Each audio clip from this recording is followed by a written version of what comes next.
semble. Je regarde le taux de sucre là-dedans, j'ai fait comme, ben non, c'était... 3, 2, 1, c'est parti. Bonjour tout le monde. On est avec François Lambert aujourd'hui. Nul besoin de ses présentations avec ses apparitions multiples sur les réseaux sociaux. Salut François. Salut Guillaume. Merci d'être avec nous. Ça fait plaisir, merci.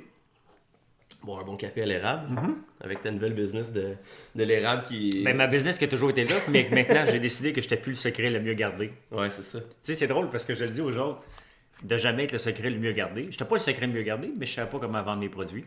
Et ma blonde a dit, ben, on va faire un site en ligne. Puis je dis, OK, on va en vendre un gallon par mois, puis ça va être cute. Tu sais, moi, être excité d'aller au bureau de poste une fois par mois. Ouais. Non, c'est la folie. C'est la folie, c'est non-stop. Non-stop. J'arrive avec des... Le lundi matin, là, mon camion déborde, OK? Ils m'attendent au bureau de poste avec le gros sourire parce que tout est prêt, ils sont contents, là. Tu sais, tu veux juste acheter un container.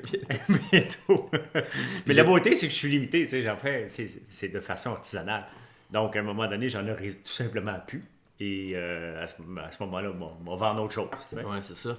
Mais là, tu sais, avec tous tes business qui roulent à gauche puis à droite, là, tu sais, on s'entend que tu vas faire pas mal plus de sous avec tes autres business qu'avec l'érable. C'est quoi qui fait que tu as autant envie de développer ça? Bien, c'est pas juste une question de sous. En partant, c'est que pour moi, toutes mes entreprises doivent être rentables par eux-mêmes. Et la cabane à sucre ne l'était pas. Parce que j'avais du stock que je n'étais pas capable d'écouler, parce que c'était compliqué, parce que j'ai pas le droit d'aller vendre en magasin. Donc, une question de quota. Mais ça reste aussi, il y a une partie que ça doit être rentable, puis une partie qui doit être le fun. En partant, moi, j'ai fait une cabane à sucre pour le printemps. C'est le fun, le printemps. Tu sais, on est l'hiver en ce moment, puis à un moment donné, on devient tanné vers le mois de février-mars. Puis là, au mois de mars, la neige à fond. On a tout le sourire et les érables coulent, puis c'est le party. C'est le party à cabane à sucre. Donc, moi, je l'ai fait pour ça. Puis en même temps, ben, j'en ai trop pour ma consommation. Là. Je veux dire, j'en produis 500-600 gallons par année. Là. Donc, j'en ai trop pour ma consommation. Et bien là, je sais qu'il est bon. Je sais que je fais attention. Et j'ai le goût que le monde le goûte. Et ben, je m'amuse. Honnêtement, moi, je suis dans une étape de ma vie que chacun des projets que je fais, faut que je m'amuse. Dans n'importe quoi. Sinon, ça ne m'intéresse pas du tout. J'ai plus besoin d'aller accumuler le prochain dollar à tout prix. Il faut que j'aille du fun. Puis même si, en ce moment, la business d'érable m'occupe, honnêtement, là, en fin de semaine, on est lundi aujourd'hui, donc toute la fin de semaine, j'ai travaillé vendredi jusqu'à 1h du matin. Je me suis relevé à 4h30. Oh my God. J'ai retravaillé jusqu'à 9h samedi soir. Et hier, toute la journée encore. T'es obligé d'engager, là? Non, je ne veux pas embaucher parce que ça reste du dessert. Hein? Ouais. Préparer un beurre d'érable ou préparer un sucre d'érable, la technique ça a l'air simple, là, mais c'est une technique qui m'a pris du temps à maîtriser. Puis maintenant, je le sais que je gaspille jamais rien. Il est toujours bon. Et gars, j'ai essayé de faire du beurre, du sucre à mon frère. La machine elle a presque tordu parce que ça fait de la tire.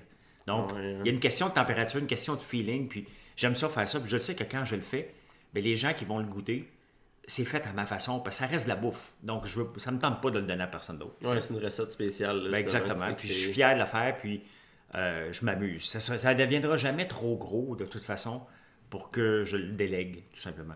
Ah ouais, hein, c'est ça. Puis en plus, tu dois t'en servir pour tes performances athlétiques. Là. T'es rendu à combien de training là, aujourd'hui? Ben là, il est 10 heures, j'ai 1h30 de natation dans le corps. Donc, je me lève, moi, les lundis, mercredis, vendredis, tu sais, c'est intéressant de faire de l'argent, c'est intéressant de bâtir des entreprises, mais j'aurais jamais pu me rendre où je suis aujourd'hui sans que le sport fasse partie de ma vie. Et c'est quand même drôle parce que, tu sais, quand on finit l'école, j'étais en forme, moi je jouais au volleyball. Le sport, moi je voulais jouer au volleyball en Europe. C'était mon sport. J'ai joué jusqu'à senior. J'étais pas grand, mais ben je suis pas grand. Tu jouais à volleyball à l'université, dans le fond. J'ai joué secondaire, collégial, universitaire, senior. Ah ouais, je savais pas ça. Et c'était mon sport.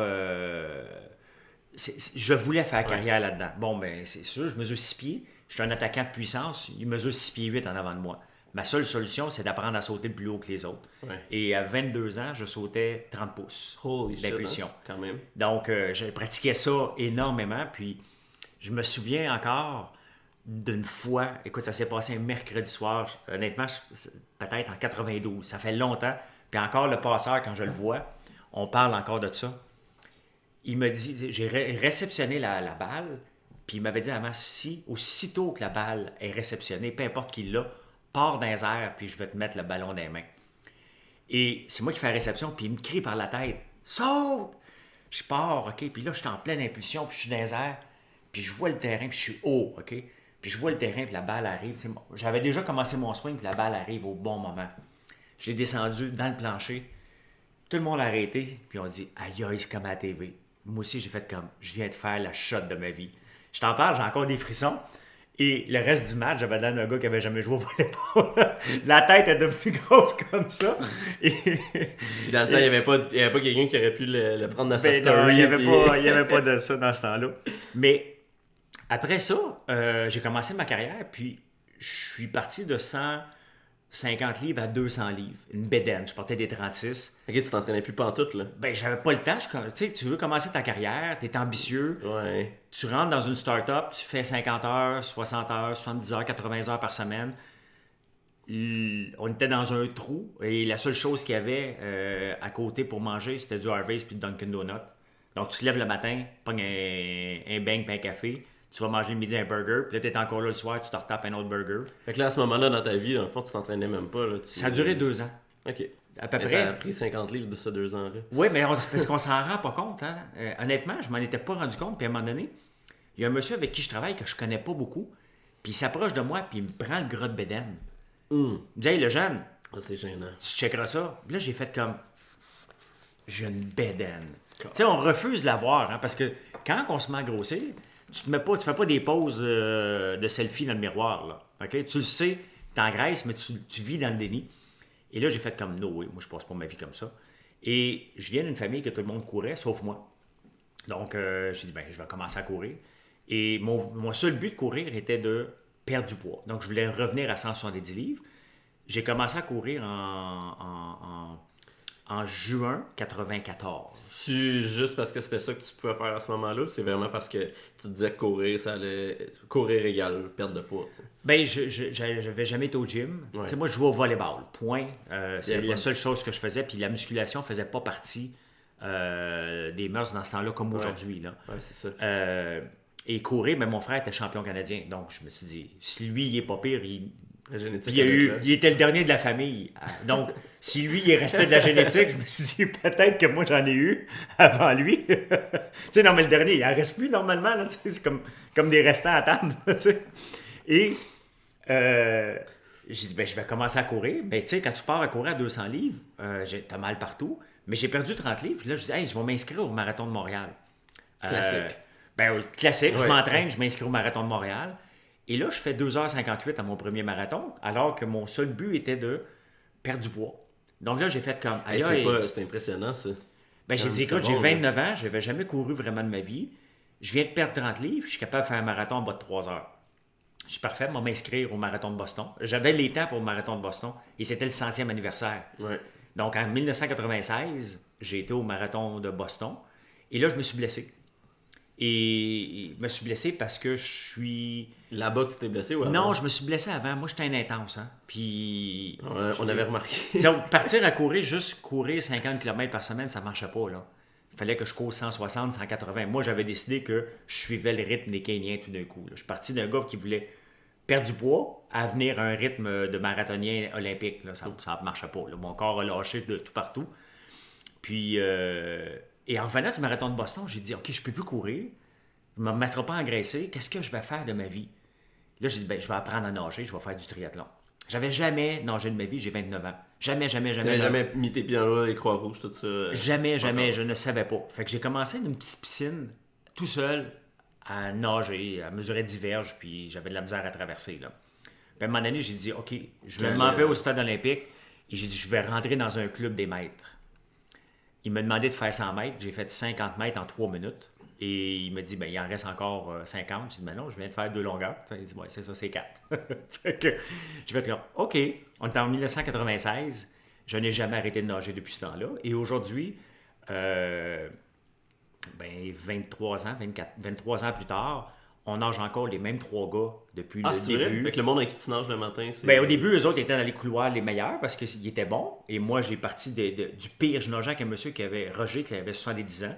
Et j'ai monté graduellement tous les couloirs. Puis en ce moment, bon, je m'amuse avec ça, mais je suis extrêmement compétitif. Et même Alexandre qui nage avec moi, on a du fun, on s'entend super bien les trois gars.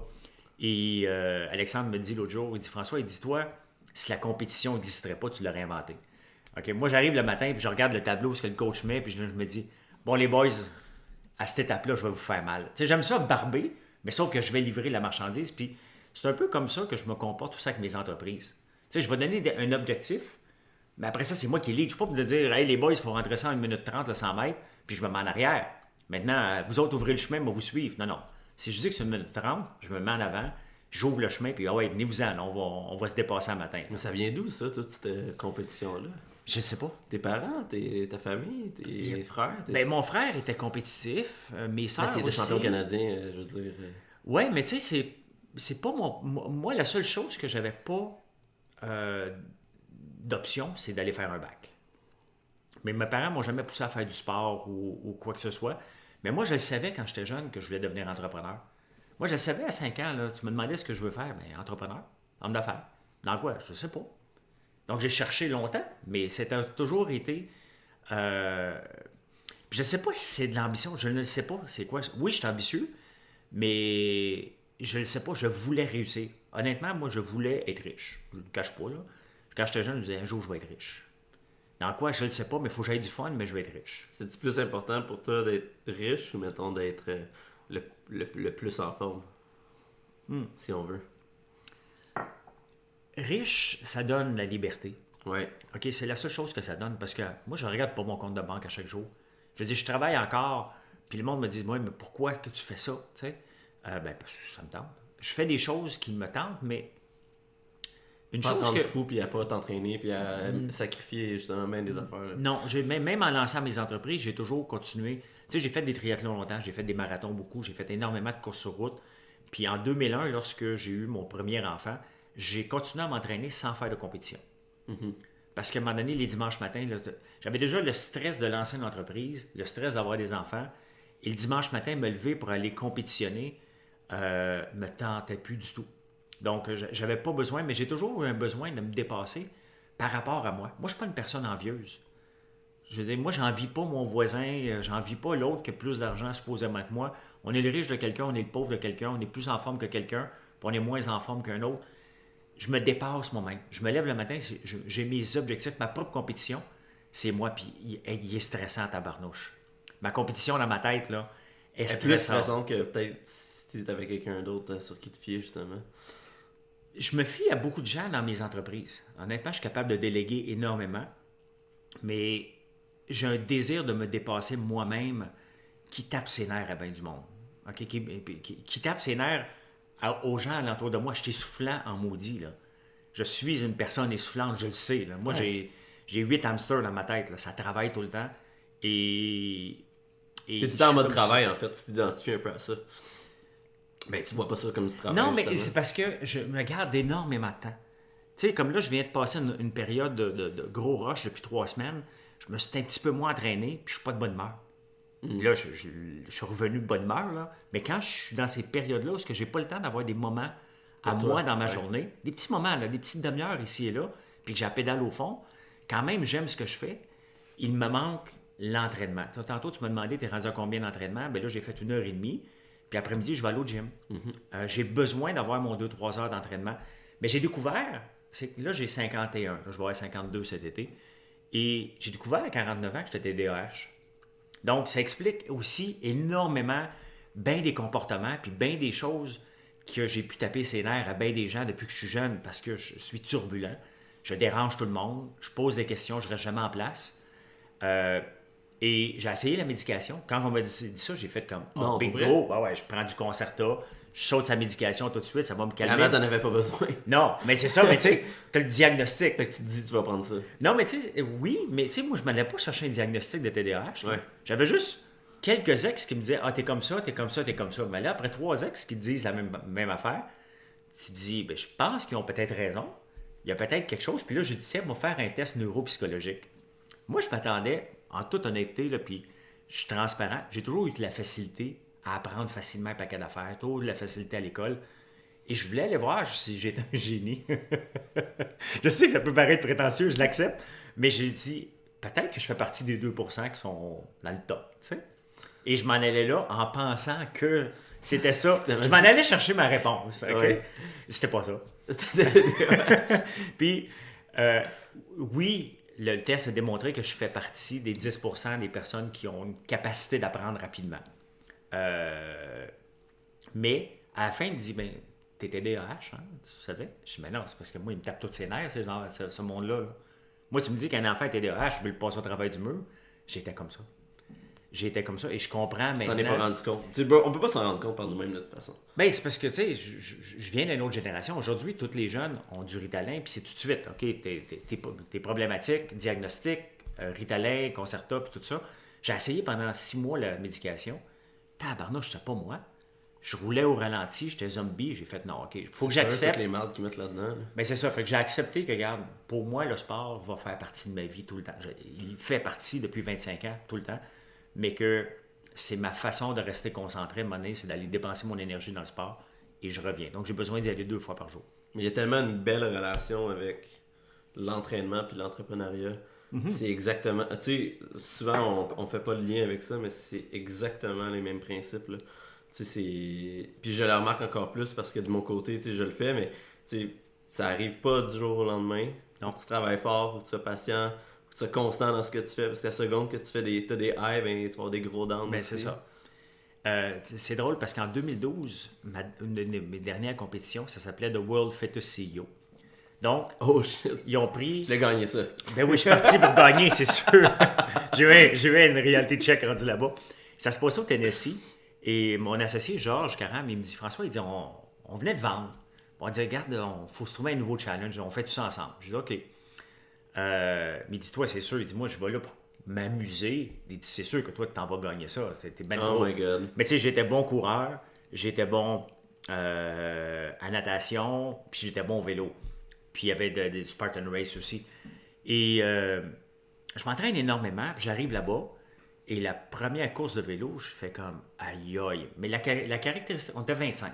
La caractéristique des gens qui le voulaient, c'est des gens qui ont une entreprise au moins de 10 millions de chiffre d'affaires. Donc des vrais CEO avec des grosses responsabilités, pas travailleurs autonomes qui ont tout le temps de sa vie pour s'entraîner. Là. Mais là, les CEO qui étaient là, ils devaient pas t'en avoir en forme. Là. Ou je serais surpris. Très en forme. Ah ouais? Oui, oui. Le gars qui a gagné, j'ai pas gagné, j'ai fini 7e au total. Là. Mais j'ai eu tout un reality check. Quand je suis parti dans le vélo, c'était Simon Lessing qui nous ouvrait le chemin. Simon Lessing a gagné le triathlon en 2012 à Londres. Ça, c'est un CEO de... Non, lui, il était là pour nous donner le pace. Ah, ok. Parce que le parcours, on avait 50 tours à faire. Ouais. Et les 25 premiers tours, tout le monde se suivait. Et après ça, lui, c'était un parcours qui était dangereux.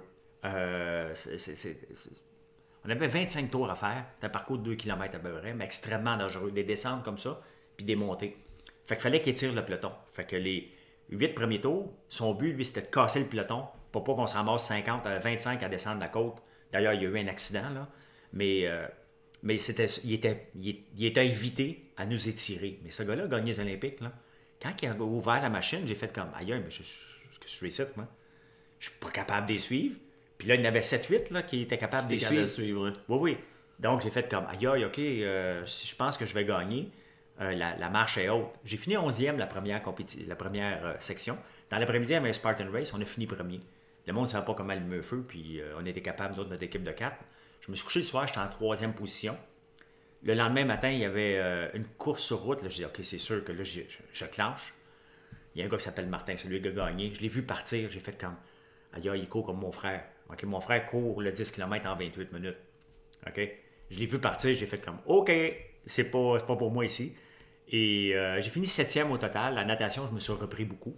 Mais c'était tout un défi. Puis c'est là que le lien, dans le fond, c'était de montrer que pour être un top CEO et pour être un top performeur dans les sports, ça va de pair. Tu peux pas... Ouais.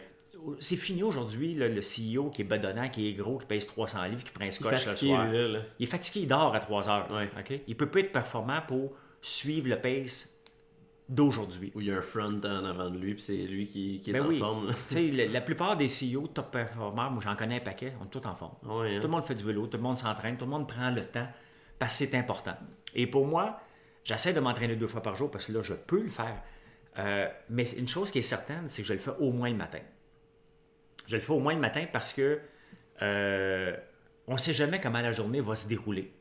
T'sais, le matin, j'étais nager, là, on enregistre ça. Je ne sais pas après-midi ce qui m'attend, moi. Et c'est la beauté de mon horaire en ce moment. Je ne le sais pas en me levant le matin ce que je vais vraiment faire de la journée. Mais la journée est toujours occupée. Je décide. Et c'est ça que la richesse m'a apporté. L'argent, là, m'a apporté de pouvoir décider qu'est-ce que je fais demain. Demain, là, Autant que si ça te tente que si ça te tente pas. Là. Ben, il y a des choses qui sont plates qu'il faut faire aussi. Là.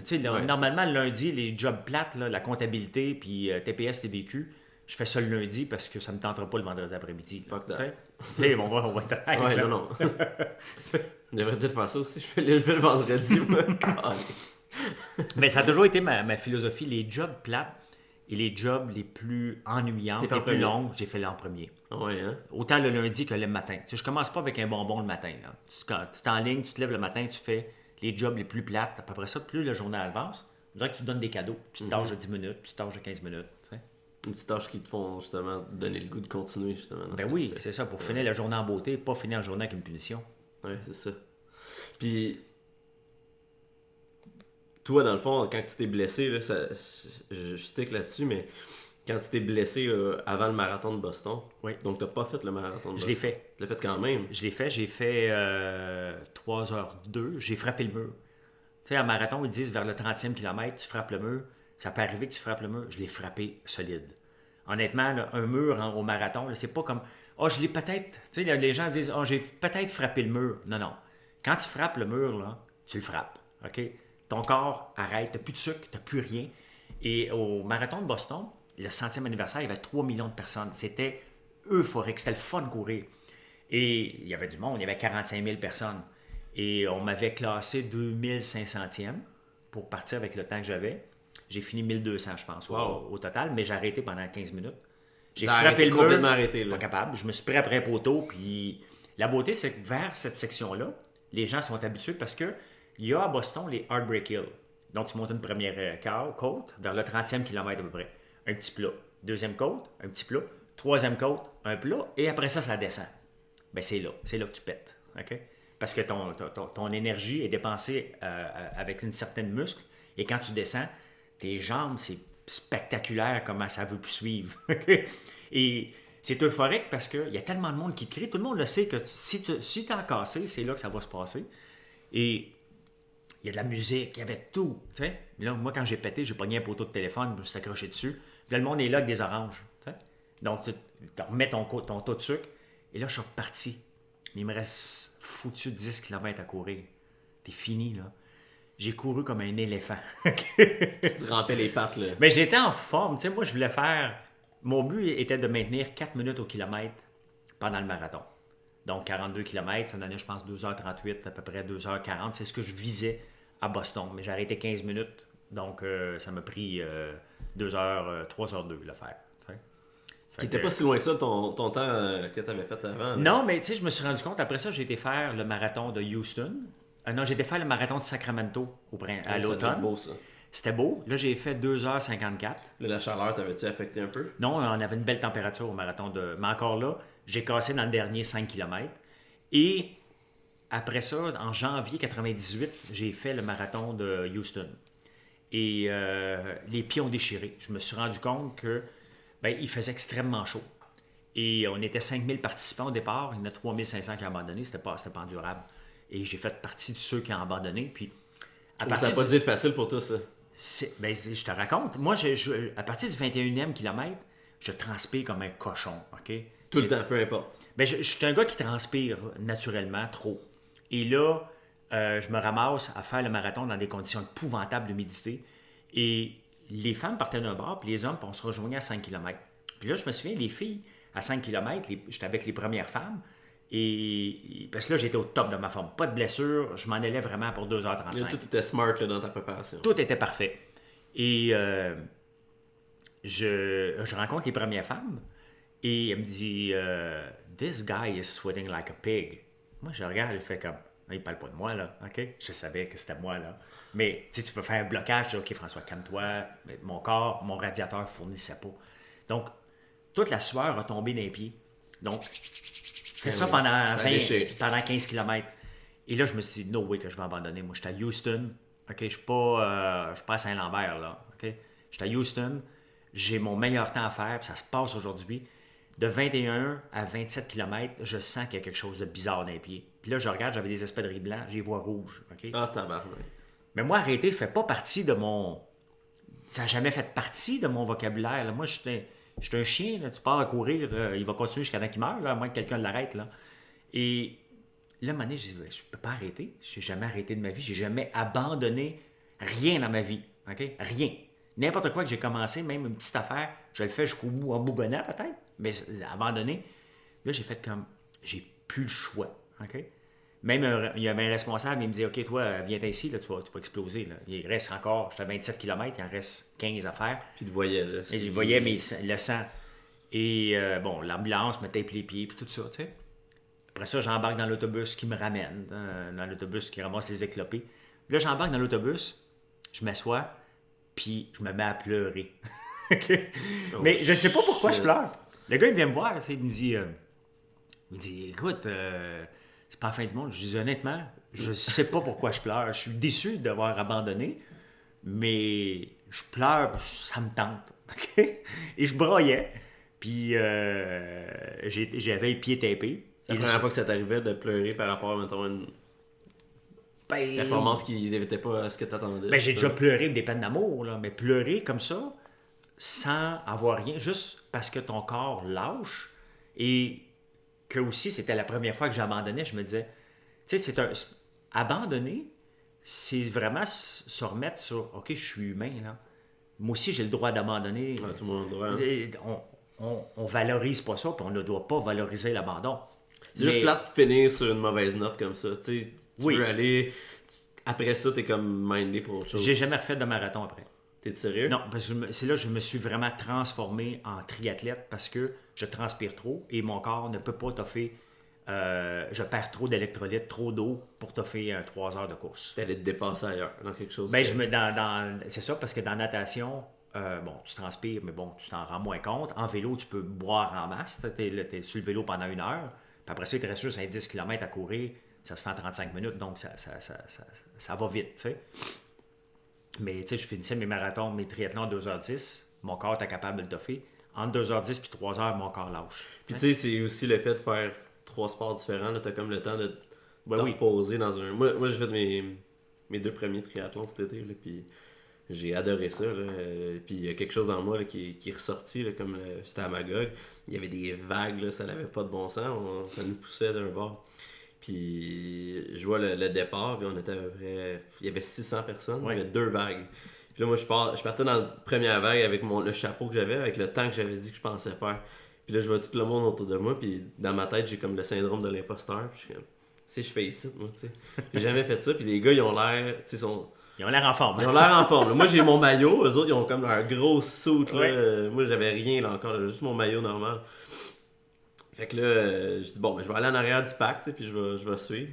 Puis là, je me mets à nager, puis là, je réalise qu'il me rattrape. Moi, la natation, c'était mon point fort des 3. Ouais. Mais je suis pas allé en avant, fait que là, j'étais bloqué. Puis là, il y a quelqu'un, à un moment donné, qui me tire la jambe. Puis là, c'est sauvage, hein? Là, le démon en moi est sorti, là. Ouais. J'ai plus jamais, là, c'était mon tour, là. J'ai retiré un pied, puis je suis parti d'un coup, là. Tout le long, là, j'étais craqué. C'est ça qui m'a craqué. Ben, tu sais, un départ de triathlon, c'est extrêmement intimidant. Et ça peut en être épeurant, mais ça représente aussi la vie du modèle d'affaires. Oh! OK? Parce que c'est une belle relation, ça. Non, mais c'est parce que t'es dans une jungle et tout le monde va aller en avant. Oui. C'est ça le monde des affaires.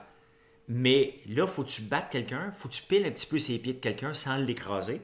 Mais ce reste en triathlon, c'est que t'en manges des coups. Puis dans le monde des affaires, t'en manges des coups. Ils sont différents, par les des coups. Amis, des fois aussi. Ben, par des amis, mais aussi par des compétiteurs sans vouloir te donner un coup. Il va regarder ce que tu fais, puis il va tabler sur tes faiblesses, c'est ça. Tu sais comment on réussit en affaires?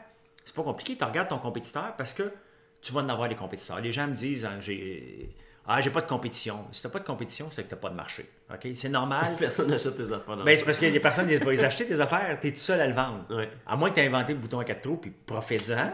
OK? Mais normalement, là, t'as de la compétition et c'est sain d'en avoir et c'est normal. Ouais. Mais départ de triathlon, t'as de la compétition. Tout le monde est là, veut aller en avant. Surtout que si t'as le... Puis des mâles alpha, là, tu sais, c'est... Ben oui, mais si t'as les couilles de là. te mettre sur... Parce que moi, j'ai un ami qui fait du triathlon encore il y a 62 ans. Il a toujours été compétitif. Mais lui, il dit, moi, là, ça me donne rien d'aller me mettre dans le tas puis me battre. Il va mettre ses lignes de côté. Puis il m'a laissé se battre. Pendant ce temps-là, moi, je vais passer à côté. Ouais. Donc, lui, c'est sa technique. Moi, c'est la technique du gros bras. OK? Je me mets dans le milieu, en avant, puis je fonce. Donc, c'est ma façon de faire dans le monde des affaires. C'est ma façon. Si tu regardes un départ de triathlon, regarde où est-ce que je suis en avant. Pas mal le milieu. Je suis en avant. Puis, écoeure-moi pas, là, parce que moi, je m'en vais comme une fusée. Puis, si tu me touches, je vais te kicker d'en face. Pas que je suis violent, là. C'est juste que c'est de même. C'est juste que c'est comme ça. Ouais. Et touche-moi pas parce que tu m'empêches de nager. Donc, dans le monde des affaires, si tu me touches, tu m'empêches de faire des ventes. Donc, je vais te tasser en m'adaptant. Puis, c'est sûr que les gens t'en donnent des coups de poing. C'est sûr que les gens, dans un départ de natation, tu reçois des coups de pied, tu reçois des coups de poing. Il n'y a personne qui se fait de quartier. Mais je me souviens une fois, j'avais été remplacé en natation, triathlon, en équipe à Montréal. Puis ça ne me tentait pas de le faire au complet. Puis il y a quelqu'un qui me dit, hey François, moi je peux remplacer dans les 3 sports parce que même si je ne fais plus de compétition, je m'entraîne aussi fort en vélo qu'en course qu'en natation. Puis là, il y a quelqu'un, normalement, dans un triathlon, il manque tout le temps un nageur, tu sais, en équipe. Genre, moi, y aller, moi, nager, tu sais. Et je m'attendais, tu sais, normalement, là, un bon temps, là, c'est 23 minutes, 25 minutes pour un 1500 mètres en natation. T'es vraiment bon si t'es dans ces eaux-là, sinon t'es en 32 minutes, là, tu sais, Et je pars comme une fusée, mais moi, là, je sais que j'ai pas de vélo à faire après, là. Fait que j'ai pas à me retenir, pas à garder d'énergie. Moi, one deal. One deal, OK, je m'en vais à fond de train. Je pars, je me mets en plein centre, puis je pars comme une fusée. Puis là, je mange des coups, tout le long. Puis là, à un moment donné, je me disais, j'étais gêné de sortir de l'eau. Tu sais, je me disais, Caroline, ils m'ont demandé de venir nager, je suis supposé être bon, je suis pas capable d'aller en avant, je vais être gêné en débarquant. C'est pas ça, c'est qu'il y en a un qui était une machine. Lui, il a fini en 17 minutes, le 1500 mètres. Shit, ça, Et c'est vite. Moi, je sors de l'eau à un moment donné, puis là, je vois mon chum Alexandre qui disait aux autres, ben François s'en vient, tu sais. Là, il dit, François est là. On était 3, on s'était sauvés du groupe, mais on s'est tapé dessus tout le long. Tout le monde est au même niveau, puis j'étais comme pogné entre les deux, puis je me disais, my God, je suis bien dans un gros troupeau, moi. Comment ça se fait, je suis pas tout seul? J'ai fait en 19 minutes le 1500 mètres qui était inimaginable. J'ai poussé comme un fou, et ça nous a permis d'avoir un très bon temps. Mais c'est le fun. Je suis à l'aise dans ce genre de compétition-là. Il devrait faire un CEO Team Triathlete, une espèce de compétition où justement... Mais ça devrait être fait ici. T'sais. Ouais, tu sais, comme tu as 3 entrepreneurs qui se mettent ensemble, là, ils se font leur équipe et boum, contre plein d'autres compagnies. C'est le fun, ça démontre, parce qu'il y a tellement de liens entre le monde du sport. Un athlète olympique puis un homme d'affaires qui réussit à vendre son entreprise, pour moi, c'est la même chose. Tu sais, parce que être capable de vendre une entreprise, ça veut dire de partir d'une entreprise de zéro, de la monter, de la rendre profitable, bien entendu. Et il y a quelqu'un à un moment donné qui regarde ça et dit « Hey, elle est tellement belle cette entreprise-là que ça ne vaut pas la peine que je m'en repars une à zéro, mais aller l'acheter celle-là pour la faire prospérer plus loin. » Et ça, pour moi, quand tu reçois une offre d'achat sur une entreprise, c'est comme tu te mets ta médaille olympique, il manque juste le drapeau du Canada qui chante avec l'hymne national. Après ça, tu te pars autre chose. Après ça, tu peux faire autre chose. Tu peux continuer dans une autre entreprise. Mais moi, quand j'ai vendu mon entreprise, c'était ça. C'était, hey, je viens de gagner ma médaille. Le petit cul qui rêvait, comme les athlètes olympiques, moi, je rêvais un jour de vendre mon entreprise. Mm-hmm. Et... Ça t'a pas fait de quoi, là? Ça t'a pas... Non. Puis t'es pas nostalgique de ça? Non, pas en tout. C'était une belle ride, j'ai eu du fun. Ouais. Puis, moi, tout est à vendre. Hein. Je m'attache plus. C'est sûr que la première fois, il y a quand même un certain... Tu t'identifies plus à tes compagnies non plus. Pour moi, c'est même pas des bébés. Au début, quand tu as une première entreprise, c'est ton bébé, tu la protèges.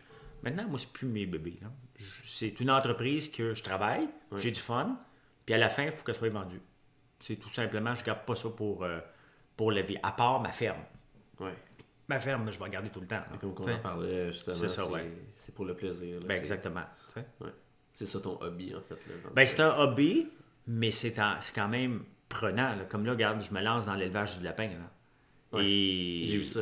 Et c'est C'est, pas petit, là. Il faut que je produise 20 000 lapins, il faut que je bâtisse. On enregistre ça aujourd'hui, on est au mois de février, début février. Il faut que pour le mois d'août, max, septembre, je sois capable de produire 350 lapins par semaine. Ça se fait? Il faut que je bâtisse une bâtisse qui va mesurer 85 pieds par 150 pieds de long. Ok, C'est pas fait c'est des encore. projets grosse envergure. Là. Oui, oui. Donc, il faut que je mette la pédale au fond. Ça, c'est un petit problème. Je pensais utiliser une bâtisse qui était déjà existante, mais ça marche pas. Donc, ouais, Mais c'est pas un marché classique non plus. Là. Non, mais c'est un marché. Cette viande-là mérite d'être connue. Et moi, je suis à l'aise dans les marchés non connus. J'aime ça aller brosser à la cage. J'aime ça aller faire une différence. Aller lever, pour moi, des bœufs, c'est OK, je produis un bœuf, ça devient le jour de la marmotte pour moi. Il vient au monde, on le nourrit, on le vend un an et demi après. T'sais, pour moi, c'est pas challengeant. Mais de prendre une viande qui est vendue comme il y en a 300 000 lapins qui est vendu en ce moment, moi, je vais aller m'impliquer là-dedans pour monter ça à 1 million. Pas juste moi qui vais les produire, mais tout le monde, pour faire découvrir cette viande-là. Oui, je sais que les gens pensent que c'est un animal domestique. Bien, correct aussi, là. Le cochon aussi peut être un animal domestique, on en mange pareil. Là. Mais de le faire découvrir d'une autre façon que je rêve au jour où les gens, le mardi soir, vont manger du lapin. Et non pas un samedi avec un grand décorum, puis la bonne bouteille choisie pour l'occasion, puis les petits os qui traînent dans l'assiette parce que tu sais pas comment l'apprêter. Oui, c'est ça. Donc, c'est un défi que je me donne. Mais je pense que peut-être que c'était pas le cas auparavant, là, mais juste la publication que tu avais faite là-dessus, ça a tellement créé une popularité, puis avant, ça n'aurait pas fait ça, là, dans le temps qu'on n'avait pas les réseaux sociaux. Là. Non. Fait que, tu sais, tout devient exponentiel rendu là. Ben, tu sais, j'ai une bonne base de gens qui me suivent et je leur partage à peu près tout ce qui me passe par la tête, dont mes projets, bien entendu. Mais, tu sais, faire connaître le lapin aujourd'hui est pas mal plus facile que le faire connaître dans les années 80 quand il y a un paquet de gens qui se sont cassés la gueule. Là. Ouais. Il y a un paquet d'éleveurs qui ont voulu, à un moment donné, en pensant que c'est populaire. C'est ce style de viande-là, tu veux dire? Oui, c'est ça. Mais regarde l'élevage du pigeon qui est très populaire en Europe. Ici aussi, il y en a qui se sont cassés les dents dans l'élever du Tu as pigeon. goûté à ça, du pigeon? Non, pas encore. C'est écœurant. Je sais. Au Maroc, il y en avait, là, puis c'est écœurant. C'est tellement bon, là. Mais j'ai toujours voulu, j'en élevais quand j'étais jeune. Des pigeons de compétition. J'ai gagné des concours. J'ai mes petites médailles d'éleveur de pigeons. Moi, je suis un tripeux. Mon père est un tripeux. On vient d'une famille de tripeux. Nous, on fait des choses parce qu'on tripe. Okay? C'est des choses qui peuvent être n'importe quoi, mais c'est pas important, c'est d'avoir du fun. Mais oui. De triper. T'sais. Ah, c'est que c'est hot. Ouais. Mais, tu sais, mettons, pour en revenir, là, Ouais. quand tu compétitionnais, est-ce que...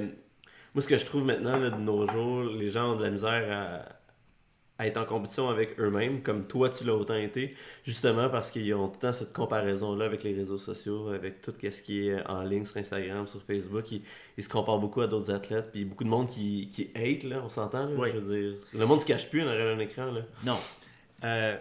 Mais le problème de se comparer continuellement aux autres, c'est qu'on ne gagne jamais.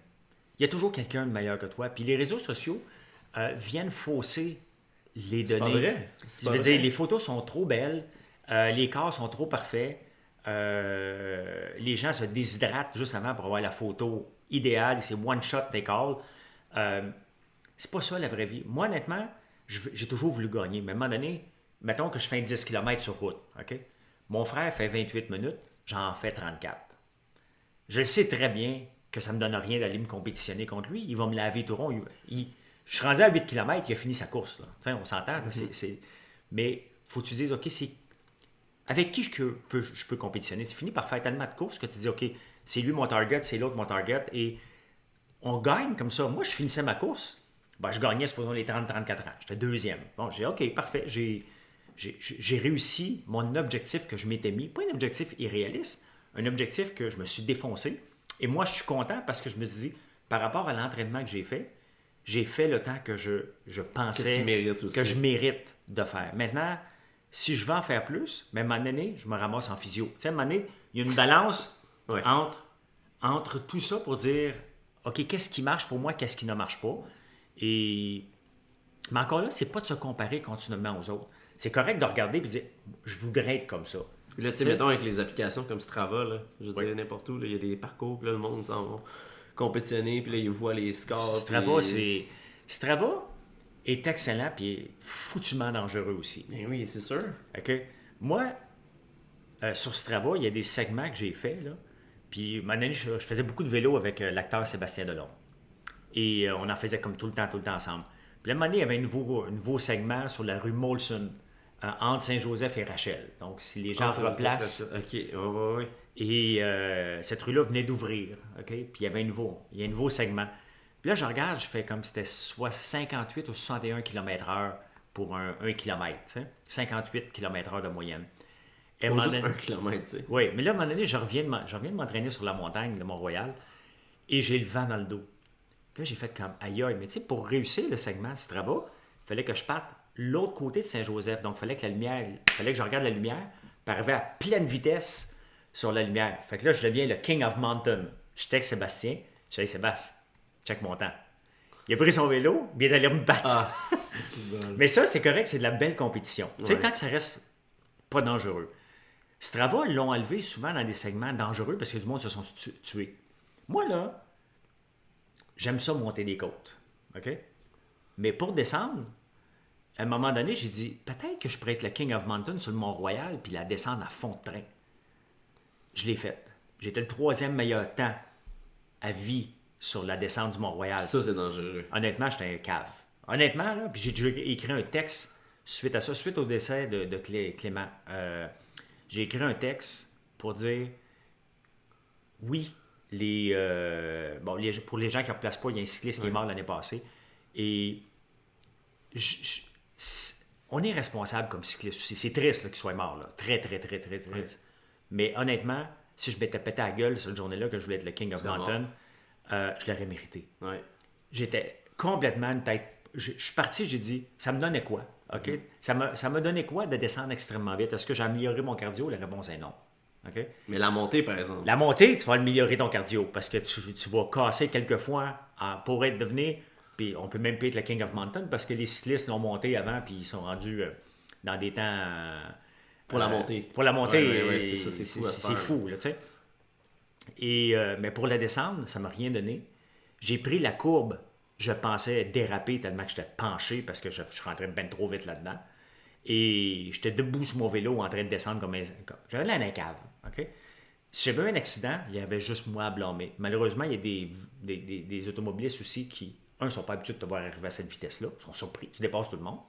Donc, c'est dangereux ce travail. Mais en même temps, c'est ton meilleur allié pour te comparer à toi-même. Si tu veux te comparer à toi-même, monte une côte, tu gars, je l'ai fait en 5. Moi, le meilleur temps que j'ai réussi à faire pour le monter du Mont-Royal, c'est 5 minutes 30. Et je me suis jamais rendu là. Puis là, maintenant, j'en fais un peu moins. Quand je monte, je fais comme, oh, pas là, 6 minutes et demie, 7 minutes. Ça te permet d'avoir un compagnon pour aller te comparer après, tu sais. Mais encore là, il faut que tu te compares à toi. Moi, je me compare à moi. Ça ne me donne rien de me comparer aux autres. C'est mon barème dans tout. Sinon tu peux pas être heureux. Tu sais. Ouais, c'est juste que des fois, c'est difficile. Tu t'entraînes, puis tu te demandes justement pourquoi tu t'entraînes. Puis là, souvent, la réponse est comme tu veux être meilleur que toi-même. Veux pas, mais il y a quand même cet élément-là de OK, je fais ça pour une raison, justement. Ben, l'entraînement, à part qu'être en forme pour avoir un body qui se respecte, pour moi, est aussi une pause dans la journée. Une pause qui permet... T'as pas ton sel, toi, quand tu t'entraînes, tu mets ça de côté. Non, il est dans ma poche. J'essaye, là. J'essaye... c'est impossible, hein? Je suis trop accro à mon sel. Okay? Comme tu tout le monde. Tes sets, Non, je l'ai dans ma poche en arrière, puis je vais essayer de pas trop le checker. Là, j'ai pas d'urgence. On s'invente des urgences, de toute façon. T'sais. 1 heure, c'est pas trop... C'est pas la fin du monde. Non, là, c'est ça. Mais non, quand je suis au gym, je l'emmène avec moi. En natation, quand je nage 1h30, il n'est pas le sel sur le bord de la piscine. Il est dans la case, puis that's it, puis je meurs pas, là.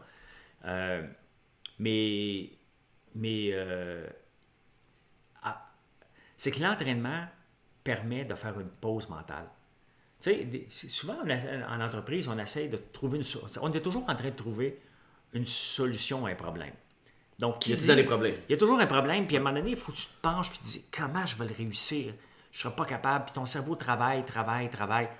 Et combien de wow moments, d'eureka qu'on a eu en tout cas que j'ai eu, puis la plupart des gens ont, quand tu prends une pause de ça et que tu vas faire autre chose. Mais moi, faire autre chose, c'était d'aller courir, faire du vélo, nager. Et là, à un moment donné, tu fais comme, My God, comment ça, je ne l'ai pas vu? Mais ça, c'est prouvé chimiquement. Et j'ai lu un livre en 2014 qui s'appelle How Creativity Works. Et il expliquait justement ça. C'est que pour arriver à trouver ton wow moment, il faut que tu emmènes ton cerveau à une étape de brisure. Tu peux pas juste dire, moi, coudonc, comment je vais faire pour mettre du café là-dedans. C'est pas assez élaboré, mais mettons que tu y penses pendant 20 heures. Il y a une solution. Ben, faut que tu amènes ton cerveau à dire, c'est quoi, là? Ça marchera pas. Fini. Ça marche pas. J'abandonne.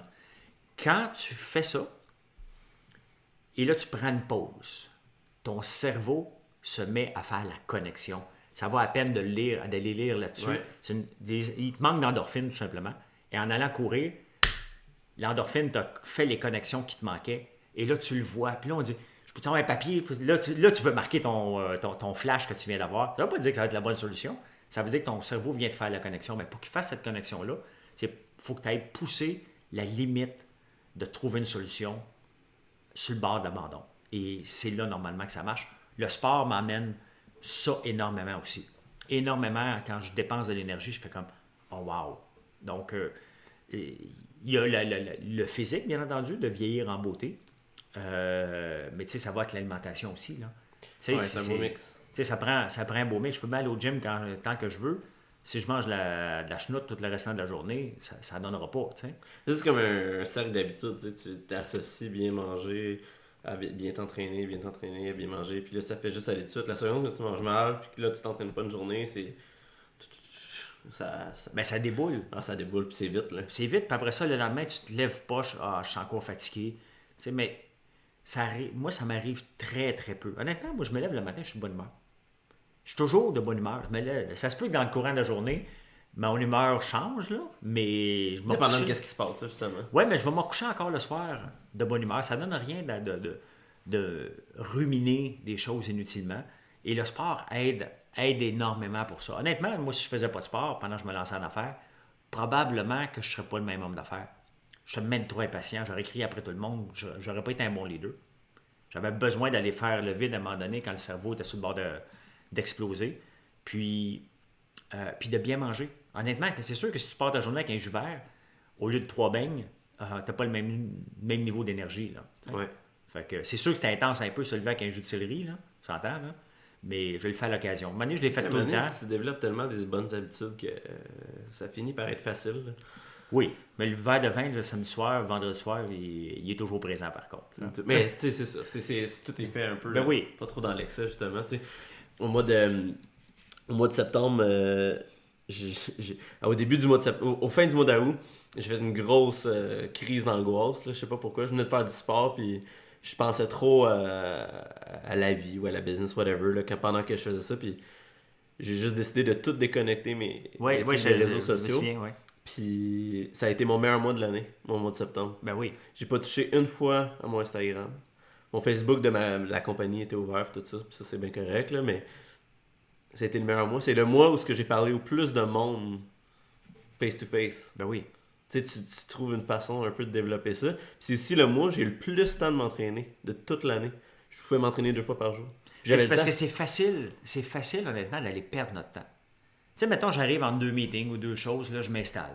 Là, tu regardes les réseaux sociaux. Là, tu en vas en voir un autre. Tu commences avec Instagram. Bon, ok, ça c'est beau, un petit like là. Là, tu dis, ok, moi je vais faire Facebook. Bon, moi j'écris 5-6 posts par jour. Donc, énormément de commentaires. Il valent la peine tes posts, par exemple. Moi, j'ai lu tout. Ben, la plupart. Honnêtement, je suis sur une bonne lancée parce que écrire, ça se développe. Et c'est un entraînement. Et plus j'écris, plus c'est facile. Tu sais, comme samedi matin, j'en ai écrit un sur le capitalisme. Et je me mets à fouiller un peu, puis je trouve un angle. C'est toujours de trouver un angle où je vais expliquer quelque chose d'extrêmement complexe en très peu de mots. Et c'est ce que j'aime faire. Mais c'est ce que les gens ils aiment aussi. Moi, je connais pas toutes ces choses-là, puis je lis tes trucs, puis je suis comme, il explique si bien, tu sais. Ben, c'est ce que j'aime faire, vulgariser, mais pour ça, il a fallu que je développe l'entraînement d'écrire aussi. Ouais. De trouver la bonne tournure de phrase, de déranger un peu les gens, parce que j'aime déranger, là, je veux dire. T'es turbulent. Ben, non, oui, mais j'aime déranger dans le bon sens. Je vais aller faire réfléchir les gens. Tu peux pas faire réfléchir les gens avec un texte qui mesure 8 pages. Il faut que ça soit punché, il faut que ça soit un peu baveux, un peu torqué, puis dire Oh my God, il est allé écrire ça. C'est toujours été le même? Ouais. Bon, je suis toujours un peu. Mais je veux pas être baveux. Baveux, pour moi, c'est.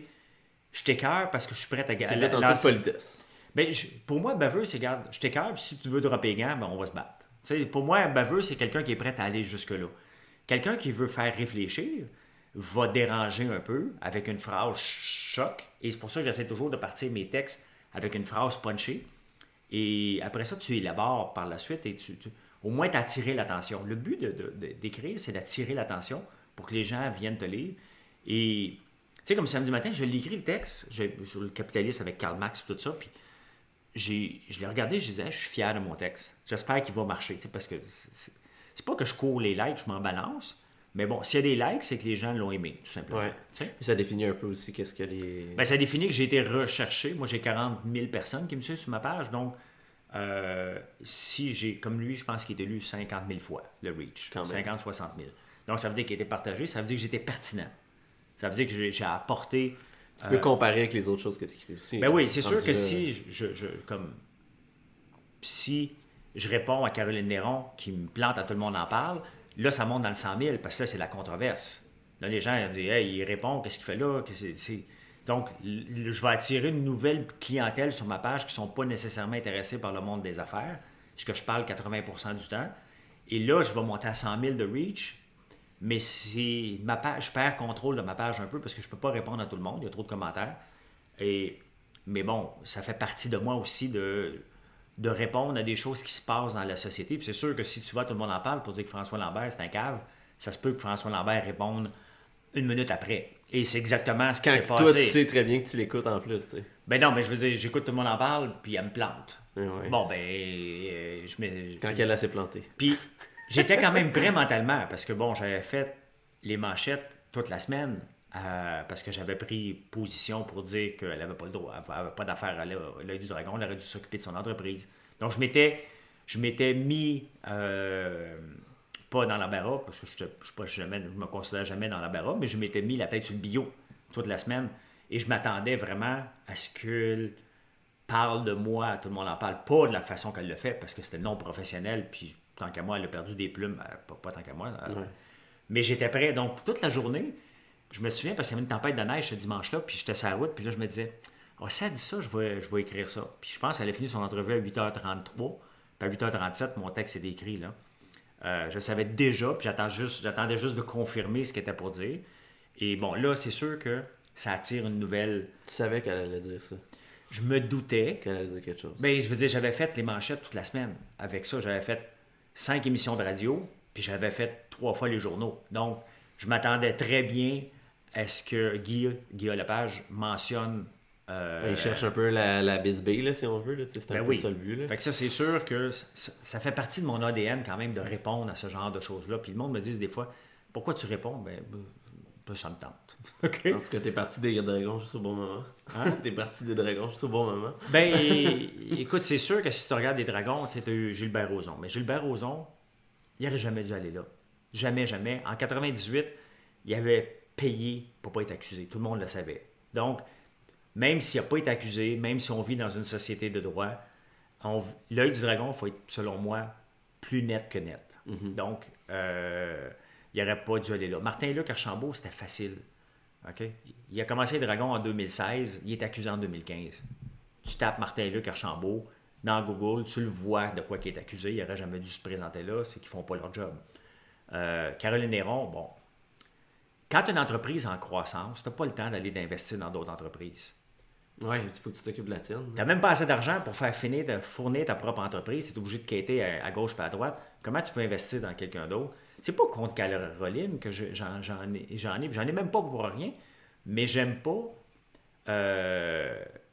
que des gens se présentent sous un peu à la Bomingo, là, tu sais, faire à croire aux gens qui sont rendus à un certain stade alors qu'ils ne le sont pas. Moi, quand j'ai accepté d'être dragon, je faisais déjà des investissements en entreprise. J'avais déjà vendu Et c'est ce que je faisais. Donc, pour moi, c'était un siège De plus. de super intéressant, une belle Ouais. vitrine pour moi pour dire, j'ai vendu, Voici j'ai ce que du je temps et j'ai de l'argent. Donc, venez me présenter des projets en dehors puis à l'œil du dragon. C'est ce que j'aime faire.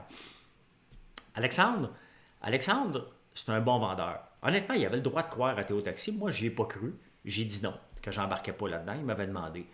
Maintenant, lui, moi, j'embarque dans des projets. J'ai lancé Boost Me, peut-être. On va le savoir dans 10 ans si ça marche ou pas. Mais il avait le droit de croire à son projet. Cependant, il était un maudit bon vendeur pour le vendre aux autres. Parce que pour moi, ça n'a fait pas de sens depuis le jour 1. Il y avait même trop d'obstacles. C'est déjà compliqué quand tu n'as pas d'obstacles réglementaires dans l'ancienne entreprise. Rajoute 5-6 obstacles majeurs. C'était évident que c'était pas pour fonctionner. Puis je joue pas à boule de cristal, là, c'était évident. Donc, Alexandre avait sa place comme dragon, puis encore sa place comme dragon. C'est un investisseur, c'est un gars super intelligent, qui vient de se casser la gueule solide, mais on se la casse la gueule des fois comme entrepreneur. C'est juste que là, c'est parce que c'est visible, puis c'est coup sur coup. Tu as Caroline Néron, la semaine après, Alexandre Taillefer, ça fait du sensationnalisme, c'est bien évident, là. T'as-tu vu le. Ben, c'est pareil comme l'histoire de Fire Festival, t'as vu que c'est J'ai pas encore écouté. Je m'endors tout le temps quand je viens pour l'écouter. C'est ça, là, à une exponentielle, là, je veux dire. Mais tu sais, là, lui, il va rentrer en prison. Il est en prison 6 ans. Là. Ben oui. Mais tu sais, quand tu regardes, comme dans l'œil du dragon, tu sais, tu avais Gaétan Frigon. Gaétan Frigon, c'est un homme que j'estime beaucoup. C'est un très bon homme d'affaires. C'est un gars qui est drôle, qui est sympathique, qui a réussi. Il avait sa place là. Alexandre a sa place là. Mitch Garber avait sa place aussi dans l'œil du dragon. Dominic Brown a sa place. Il a caché une fois avant de lancer Chocolat Favori. Donc, on oublie qu'il y en a un paquet qui ont leur place. Il va y avoir une autre vague là, qui vont s'en venir bientôt, je pense. Il n'y en a pas un qui a vendu son entreprise. Donc, moi, j'y crois pas encore. OK? Tu n'as pas le temps. C'est pas vrai que tu peux, si on veut vraiment respecter l'essence de l'œil du dragon, puis tu n'as pas vendu ton entreprise, t'es pas vrai. T'es pas un dragon, là. Ben, tu peux pas l'être. Ça prend de l'argent, ça prend du temps pour aider des entreprises. Et tout ton cash devrait aller dans ton entreprise. C'est le fun. Honnêtement, imagine-toi, t'es un entrepreneur à succès, la production t'appelle. Hey, bonjour, ici la production de Radio-Canada, aimerais-tu ça être dragon? La réponse est oui, là. Ben oui. Ben non, c'est un exposure de plus en plus. Qui donne rien. On n'est pas là pour parler de notre entreprise. Tu sais, c'est très difficile de plugger. Tu peux pas plugger ton entreprise à toutes les 2 secondes d'en face des gens. Les gens n'aimeront pas ça. Tu peux pas dire bonjour, moi je suis François Lambert de Boost Me, j'analyse ton dossier. Est-ce que tu savais que j'avais Boost Me? Tu peux pas le mentionner. Tu le vois, mais ça fait son tour. Là. Ça fait son tour. Oui. Tu vas l'avoir dans le topo. François Lambert, investisseur dans Boost Me. Bon, OK, bon, c'est réglé. Si ils sont curieux, ils vont chercher. Puis... Ben oui, exactement. T'es là mais tu es là pour investir. Ce qui est mis de l'avant dans l'œil du dragon, c'est les répliques qu'on va faire aux entrepreneurs qui sont devant nous. C'est eux qu'on met en vitrine, les entrepreneurs. Ouais. Nous, on est là. Eux, c'est un gros exposure pour eux. C'est un gros exposure parce qu'ils ont leur moment de gloire pendant 10 minutes et nous, on leur envoie des répliques. On les questionne sur leurs choses et les plus forts vont réussir à avoir un investissement et les plus faibles vont être tassés. C'est ça qui donne un bon show. Ouais. Moi, j'ai 3... On va finir ça en beauté. J'ai 3 questions typiques. Oui. Je t'ai pas préparé pour ça, c'est mais correct. ça va bien aller. Mettons que tu avais une chanson qui partait à chaque fois que tu rentrais dans une nouvelle pièce. Oui. Mais elle fait juste jouer dans les oreilles des autres. Oui. C'est quoi ta tune? Moi, écoute, ma tune, c'est simple. J'ai 2 tunes que je ne lâche jamais. Je lâche jamais 2 chansons, qui est Le Petit Roi de Jean-Pierre Ferland Ah ouais? et Creep de Radiohead. Elle était écœurante, celle-là. Okay. Creep de Radiohead, là, maintenant que je suis un auteur, parce que je suis rendu à 3 livres quand même, fait que je fais les salons du livre, et c'est drôle parce qu'il y a des auteurs, pour vrai, là, puis là, ils sont obligés de m'accepter, parce qu'on est toujours ensemble la fin de semaine. Il y a des écrivains. Moi, je suis pas un écrivain, mais toutes les fois que j'arrive pour signer des livres, les gens disent, ben là, j'ai mon auteur, à quelle place je l'assois, puis je me sens toujours comme un imposteur, me faire appeler auteur, mais là, l'autre jour, une femme, elle me dit, François, t'es un auteur. OK, peut-être que t'es pas un écrivain, là, mais t'es un auteur, donc accepte le titre, donc je l'accepte. Donc, je suis souvent avec eux, puis le samedi soir, ce qui est le fun, tous les auteurs ensemble, on a comme notre salon, puis notre party à nous autres, et c'est toujours du karaoké. Fait que moi, je me lève et je vais chanter Creep ou La Dame en bleu, mais La Dame en bleu, c'est parce que j'en connais par cœur, j'ai déjà chanté à l'Olympia pour ramasser des fonds. Donc, celle-là, je chante pas bien, mais celle-là est facile à chanter pour moi. Ouais. Creep, j'aimerais ça un jour, honnêtement, là. Si jamais on me demandait de la chanter, j'irais prendre des cours pour être capable de la chanter. Cette chanson-là, suis pas un creep, mais cette chanson-là me représente beaucoup. Ouais. Beaucoup. Fait qu'à partir dans la tête du monde là, quand tu rentres dans une pièce. Là, oui, parce que boom! I'm a creep. OK? Et j'en suis pas un, mais je sais que je suis différent. Tu sais, à un moment donné, il faut accepter nos différences. Je sais qu'on est tous différents. Je sais que je suis extrêmement différent des autres. Je l'accepte, cette différence-là. Je vis avec.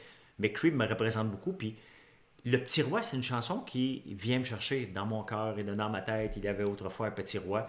Je trouve ça beau, cette chanson-là. Honnêtement, Dans des contextes différents. dans des contextes différents, mais c'est sûr que rentrer dans une pièce, j'aimerais bien ça que les gens aient la tune I'm a creep. Okay? Tu fais un vidéoclip avec ça. Niaise-moi pas, tu sais que je suis un creep. Mais creep dans le bon sens, là, je veux dire, j'ai pas de déviance, j'ai rien d'anormal, j'ai une vie très normale. Tout le monde est un peu bizarre. Mais j'ai mon côté bizarroïde que j'accepte. Tu sais? Fait que... Puis si tu avais habité dans un autre pays qu'au Canada, quel pays choisirais-tu? Écoute, honnêtement, il y en a plusieurs, mais mon associé principal dans toutes mes entreprises, c'est Georges Caram, il est libanais. Et j'ai adoré le Liban. Ah ouais, hein? Est-ce que je pourrais vivre là? La réponse est non, mais... Dans les montagnes, peut-être. Oui, mais non, parce que la vie à Beyrouth, c'est démesuré. Ils sont malades, OK? Tout est trop gros. Les restaurants sont trop beaux. Tout est trop. C'est libanais. Tout est... Que ce soit le plus beau, le plus cher, le plus... Ouais, c'était le même au Maroc. C'est une belle place. En même temps,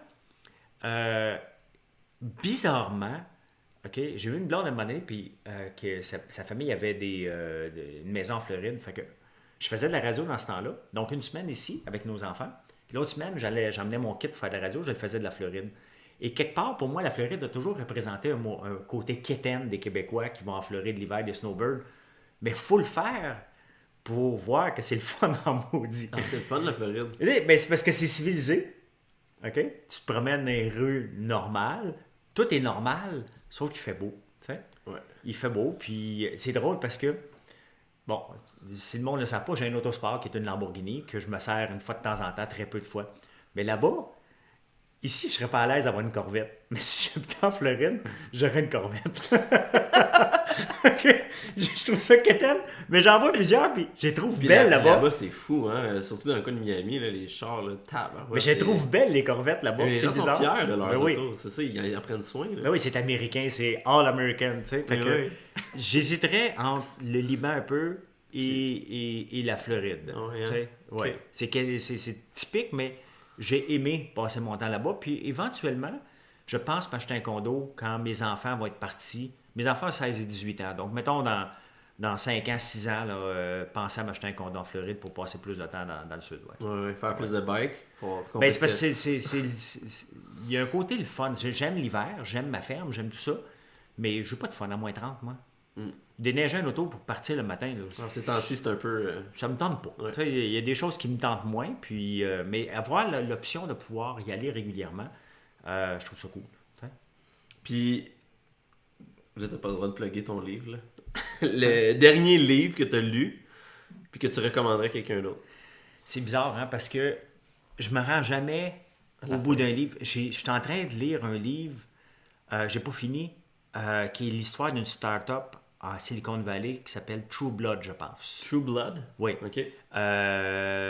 Mais c'est bon. C'est vraiment bon. C'est l'histoire d'une fille qui a manipulé tout le monde. Oh, shit. Et elle s'en va vers en prison. Là. Il y a un procès qui C'est va vrai, derrière là, ça. c'est tout ça. C'est Oui, une oui, histoire oui. vraie, là, c'est Je pense que c'est vraiment- True Blood ou quelque chose comme Ok. ça. Là. C'est Thesaurus, je pense, la compagnie. Ok. Et je suis en train de lire ça. C'est pas une biographie parce que c'est certain qu'elle n'est pas en train d'écrire son livre, mais Ouais.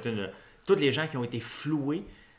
C'était pour des prises de sang à la maison avec un système qui était complètement faux. Elle a triché, dans le fond, un peu à la Bre-X. Tu sais, ceux qui se souviennent de Bre-X des années 90, qui a eu un film d'ailleurs là-dessus, le gars se saupoudrait avec une salière de l'or dans ses échantillons. Puis il a fait à croire que c'était dans l'île de Bornéo. Il a fait à croire que je me suis fait avoir, by the way, j'ai perdu tout mon argent là-dedans. Ben, pas beaucoup, mais je n'avais pas beaucoup. Fait que j'ai perdu 5000$. Et il a fait à croire qu'il y avait le plus gros gisement au monde d'or. Tout le monde a embarqué. Là. Puis quand tu dis tout le monde, les banques ont embarqué. C'est une fraude de plusieurs milliards de dollars. Puis après ça, il est mort en tombant dans l'hélicoptère par hasard. Là. Tu sais, on tombe toujours dans l'hélicoptère par hasard. Ben oui. Mais c'est un peu la même chose avec ça. Elle a trompé tout le monde avec un bidule pour calculer, tester le sang de façon extrêmement rapide à la maison. Et c'était complètement faux depuis le début. Mais c'est des histoires des startups à Silicon Valley dans la haute technologie. Et elle a dit, bon, il y a de l'argent à faire là-dedans, donc je vais mentir à tout le monde. Et je suis en train de lire ça. Donc, c'est pas une biographie. Mais à un moment donné, tu vas bien savoir là, que tu vas te faire avoir. Là, ben, je trouve ça intéressant parce que tous les jeunes aujourd'hui rêvent d'aller chercher du financement. Et rêvent, je vais aller à Silicon Valley, je vais avoir mes millions, puis la vie va être belle à vrai. C'est un désastre aller chercher du capital capital de risque. Tu te fais contrôler par tout le monde par la suite. Moi, je ne cours pas après ça. Ça se peut que j'en ai dans mes entreprises, mais c'est pas quelque chose qui me fait triper. Et de lire ça, moi, ça m'intéresse parce que j'ai un rêve fou j'ai un rêve fou je suis rendu à 3 livres. Je suis en train d'écrire un 4e livre pour les enfants qui va s'appeler L'argent et toi, qui va sortir en 2019, là, vers le mois de septembre. Très fort. Et j'aimerais ça, après, écrire un roman. Donc, écrire une histoire romancée de la vie de start-up. Donc, c'est sûr que quand je lis ce livre-là, pour moi... Comme créer un personnage. Puis... Créer un personnage, mais prendre des histoires vraies d'un peu tout le monde et le remettre dans un... En exagéré. En exagéré. Donc, je suis en train de réfléchir à ça. Ça fait partie de mon bucket list, d'aller du côté écrivain. Donc, je ne sais pas si je vais me rendre là. Je pense que oui. Je pense sincèrement que j'ai quelques bons flashs dans ma tête et ça fait partie. Donc, quand je lis ça, ça m'inspire beaucoup. Puis ça me fascine, les gens qui sont capables de lever des millions. Tu sais, comme Théo Taxi, il était bon, Alexandre, d'embarquer tout le monde dans son bateau parce que c'était tout un bateau, puis ça aurait pu fonctionner. Puis on aurait aimé ça que ça fonctionne, by the way, parce que c'est une belle image. Mais il a embarqué Thésaurus, eux autres, c'est de la fraude. On parle d'autres choses séparées, mais ça m'impressionne les gens qui sont capables d'embarquer le monde dans leur secte, parce que c'est des sectes dans le fond. Là, tu sais. On parle des sectes religieuses, mais il y a des sectes entrepreneuriales aussi. C'est écrit Fire Festival. Oui, c'est ça, ça fait partie de... Mais dans le fond, c'est que ça fait 2-3 fois que vers 10 h le soir, je suis fatigué, puis là, je dis, tiens, on va écouter un peu de Netflix avant de me coucher. Et là, je tombe endormi après 10 minutes. Je dis, non, ce film-là... Ça va tomber sur qui? Non, mais il mérite que je l'écoute un après-midi, que je sois la tête reposée pour l'écouter au complet, parce que beaucoup de monde m'a dit de l'écouter. Puis je me souviens, quand il avait sorti ce festival-là, ça avait fait les manchettes, toutes les pseudo-stars, influenceurs se sont tous fait avoir. It's all fake. C'est ça. Hey, merci beaucoup, François. Merci beaucoup à toi. Yes, sir.